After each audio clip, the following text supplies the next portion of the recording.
In the beginning worship piano course and in the intermediate worship piano course, we talked about several different accompaniment patterns.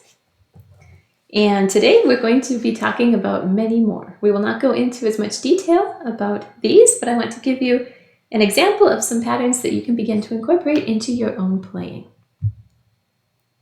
So I have this chart in the resources area below this video, so you can download it from there. You'll see the first left-hand accompaniment pattern that we've played with since the beginning worship piano course is just playing a single note in the left hand. Pattern number 2 is kind of a variation off of pattern number 1.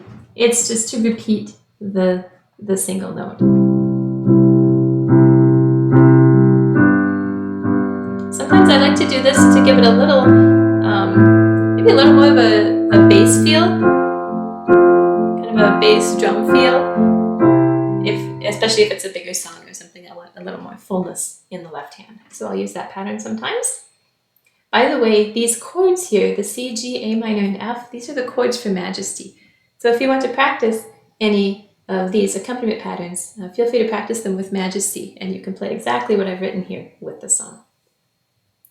Pattern number 3 we looked at in the intermediate course. That's the 1-5-8. Majesty,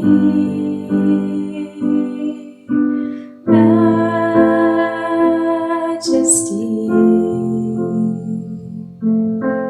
Okay, so you can see that's a nice flowing pattern. When you play this, make sure your right hand doesn't overpower the left hand. We don't want to hear too much of the left hand there.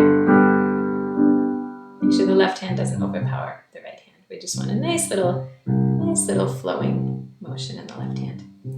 Pattern 4 is a new pattern for today. It is a variation off of the 1-5-8 pattern. It's basically a 1-5-8-2-3. So the way we play this is we play our 1-5-8, so the C, G, C, and then we add the next two notes that would be in the scale. So D, E,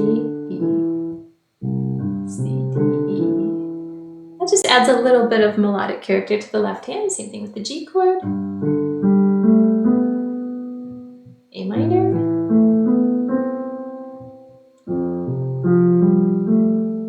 now as far as fingering for this can be a little challenging. What I found works the best is to use the normal fingering for the 1-5-8. So that would be pinky finger, finger 5, finger 2, finger 1, your thumb here, and then cross over onto finger 3 and then 2.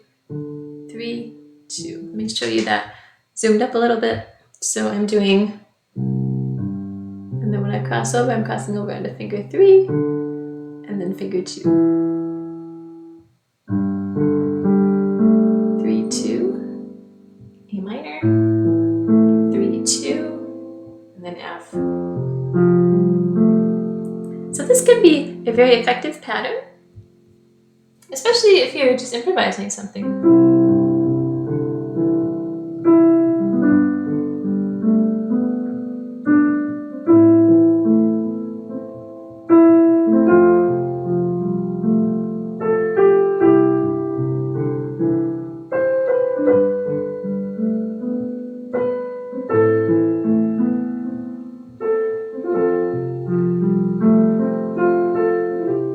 So that pattern works very well for certain things. All right, the next accompaniment pattern is fifths. So for this pattern, basically instead of playing a single note, we are playing the single note and the fifth of the chord. So for example, the C chord, we're not playing the whole chord, we're just playing the root and the fifth. So we're omitting the third. So here. And it gives it a little more of a full feel in the left hand. So we could play Majesty,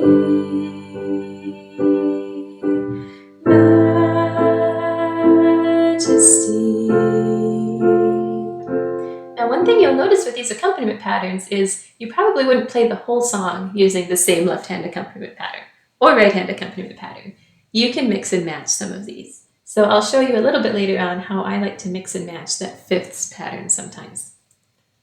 One thing you will need to notice for the fifths is on some chords you might have to play a sixth instead. Let me show you why. Because let's say you have a C on E. If you have a slash chord, you might have to play a sixth. So if you have a C on E, obviously the E is going to be in the bass. If you play a fifth there, we're playing the B. We talked about this when we talked about the 1-5-8 pattern in the intermediate worship piano course. So the B isn't in the C chord. So we're going to go up until we find a note that is in the C chord. So in this case, we'll be playing the C. So E and C. Again, that's because if we start with our E and we play a normal fifth, that would be a B. The B is not in the C chord. The C chord is C, E, G. So let's move this note up to what is actually a sixth. That's the actual interval here. If you were a music theory nerd, you would know all the major and minor intervals. So this is a sixth, and so we would play this instead if we have a C on E. All right. The next pattern is octaves. I love playing octaves. So an octave would just be like this in the left hand. If you play octaves a lot, especially at first, your wrist might start to get sore because your hand does have to stretch a little bit in order to play the octaves. So I recommend just playing a few at first and then building up to it. One exercise that is helpful to learn octaves is just to play octaves all the way up the scale.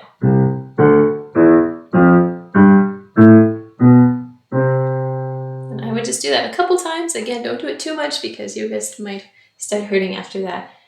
Because your hand has to stretch so far, especially if you have small hands. But I do like playing octaves. It again adds a little more bass resonance to our playing. Pattern 7 is a variation off of the octave pattern. In pattern 7, I use this pattern a lot. We play the octaves, but then we repeat the top note. So I like playing this if I want a really full sound. So Majesty,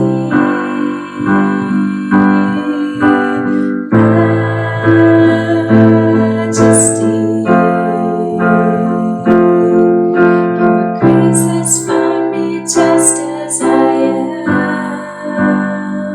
You can't see the bottom note that I'm holding there, but you can see the top note on the diagram, and you can see I'm playing it on every beat, and I'm bringing it out a little more. I'm not playing it quietly. I'm bringing it out like a drum chord.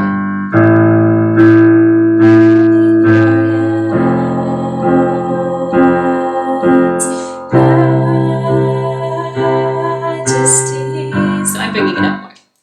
All right, and then pattern 8 is also a variation off of the octave pattern, and it's basically a syncopated pattern. Syncopation means that we're playing a note a little bit before the beat. So I know it's a complicated term. The syncopated note is this note. Notice we're playing an eighth note before the beat. So this one is really challenging to get the rhythm right, but once you get the rhythm down, I think you'll really like it. So the rhythm is 1, 2, and 3, 4. 1, 2, and 3. So you're playing the syncopated note on the and. So we're playing 1. Oops, let me write this someplace else here. I'll write it on top. So we're playing 1, 2, and 3, 4. So we're playing this note on the and. So 1, 2, and 3, 4. 1, 2, and 3, 4. 1, 2, and 3, 4. 1, 2, and 3, 4. All right. So if you put this in a song, let's say we do it in Majesty. So Majesty,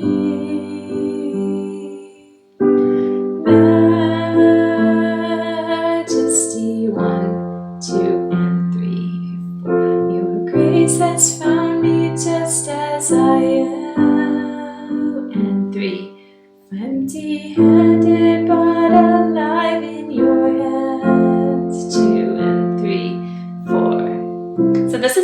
more challenging pattern, but it's also really cute. I really like playing it in songs. And so, as I said earlier, you can mix and match these patterns.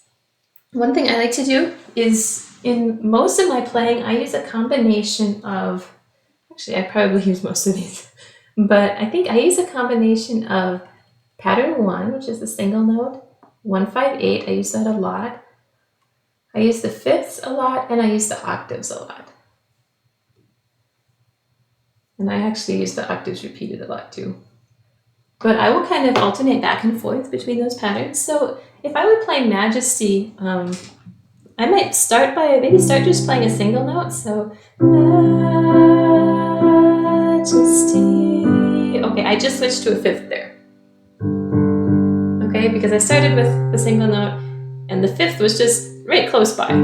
So I just like playing it there.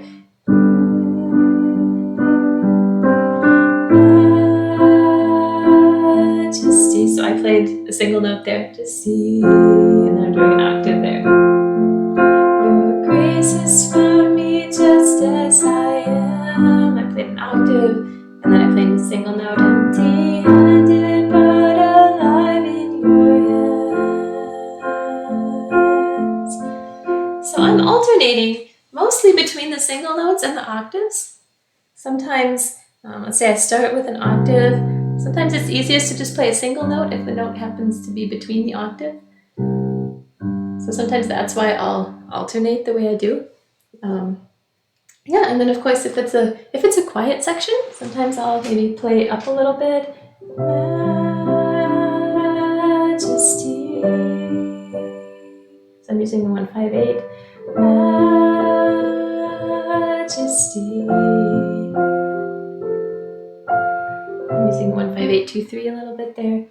And if it's a bigger passage, obviously use the repeated octaves. Majesty. Your grace has found me just as I am. So I would encourage you to pick a song. You can choose Majesty if you want, and play through the entire song using each of these accompaniment patterns until you become fluent in them. And then I think you'll notice that as you play, you'll just start to naturally change between the patterns at certain points. So yes, this is an introduction to different accompaniment patterns that we can use in the left hand.